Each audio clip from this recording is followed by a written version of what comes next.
Corona পরিস্থিতি কাটিয়ে ওঠার পর নতুন রোগের আতঙ্ক আরও বৃদ্ধি পেয়েছে। সম্প্রতি এইচএমপিভি ভাইরাসের পর এবার দেশে শোরগোল ফেলেছে গিলান-বেরি সিন্ড্রোম অর্থাৎ জিবিএস। এই রোগে শরীরের অঙ্গ প্রত্যঙ্গ ক্রমাগত দুর্বল হয়ে পড়ে, যা ভয়াবহ পরিস্থিতি তৈরি করতে পারে বলেই চিকিৎসক মহল জানিয়েছেন। তবে এই বিষয়ে জলপাইগুড়ির বিশিষ্ট চিকিৎসক সন্দীপন ঝম্পটি সাধারণ মানুষের উদ্দেশ্যে কিছু পরামর্শ দিয়ে জানালেন, এটা অনেক বছর ধরে আমাদের এই রাজ্যে এবং দেশে আছে, প্রায় 30-40 বছর ধরে, এবং এর ট্রিটমেন্ট আছে। এটা একটা অটোইমিউন ডিসঅর্ডার। অটোইমিউন ডিসঅর্ডার মানে সেলে অ্যান্টিবডি, তার এগেইনস্ট অ্যান্টিবডি তৈরি হচ্ছে সেলে। এই যেমন এটা একটা স্পেসিফিক ভাইরাস এবং ক্যাম্পেলোবাক্টার জেজুমি, এই ইনফেকশনটা হওয়ার পরে কিন্তু এই রোগটা সিনড্রোমটা আসে। এবং অনেকে বলছে যে এই সিনড্রোমটা ছোঁয়াচে কিনা, এই সিনড্রোমটা কোনো ভ্যাকসিন আছে কিনা। এই সিনড্রোম কিন্তু ছোঁয়াচে না, এবং ভ্যাকসিন এই স্পেসিফিক কোনো ভ্যাকসিন নেই, কিন্তু 10 লাখের মধ্যে একটা ধরুন এই কেস ভ্যাকসিনের পরে এটা হতে পারে। ঠিক আছে, এবার এই সিনড্রোমটার 4টা টাইপ আছে, সেটা আমি ডিটেলস অত বলছি না। খালি অনেকের যেটা কোশ্চেন যে এই সিনড্রোমটা কার হবে এবং কখন হবে, এটা কিন্তু পুরো নেচারের উপর নির্ভর করে, মানে কার হবে। এটা কিন্তু ছোঁয়াচে একদমই না এই সিনড্রোমটা। গিলান-বেরি সিন্ড্রোম বিশেষ করে ডায়রিয়া বা ফুসফুসের ইনফেকশনের পর কিছু ব্যাকটেরিয়া শরীরে প্রবেশ করে, যা পরবর্তীতে এই জিবিএস রোগ সৃষ্টি করে।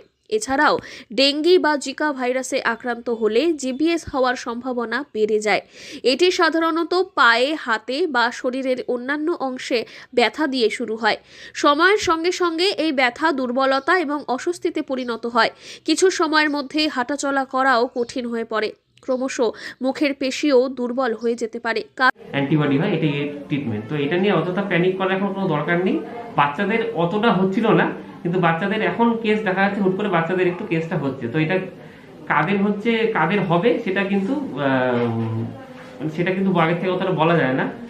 খালি আমাদের এই জিনিসটা মনে রাখতে হবে যে 10-15 দিন আগে যদি পেট খারাপ বা জ্বর হয়, তাহলে এখন সেটা এখন হুট করে আপনার উইকনেস বা সিঁড়ি দিয়ে উঠতে গেলাম, উঠতে পারছি না, এই ব্যাপারগুলো হচ্ছে কিনা, এই সিমটম।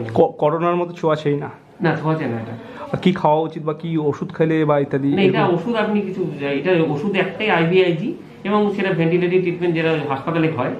কি লক্ষণ দেখা যাবে? শরীরে ব্যথা? কি না, ব্যথা না। এটা ধরুন এই মেন যেটা আমি বললাম যে 10-15 দিন আগে পেট খারাপ বা জ্বর এই জিনিসটা থাকবে, এবং হঠাৎ করে হাত পা উইক লাগবে। কারণ এটি একটি ক্রানিয়াল নার্ভ সংক্রমণের ফল। তবে চিকিৎসক সতর্ক করেছেন, যদি কোনো ব্যক্তি 3 থেকে 6 সপ্তাহের মধ্যে পেট বা ফুসফুসের ইনফেকশনে ভুগে থাকেন, তাহলে জিবিএস এর উপসর্গ দেখা দিতে পারে। অতএব শরীরের যে কোনো অস্বাভাবিক উপসর্গ দেখা দিলে দ্রুত চিকিৎসকের পরামর্শ নেওয়া জরুরি। জলপাইগুড়ি থেকে সুরজিৎ দেই রিপোর্ট, লোকাল 18 বাংলা।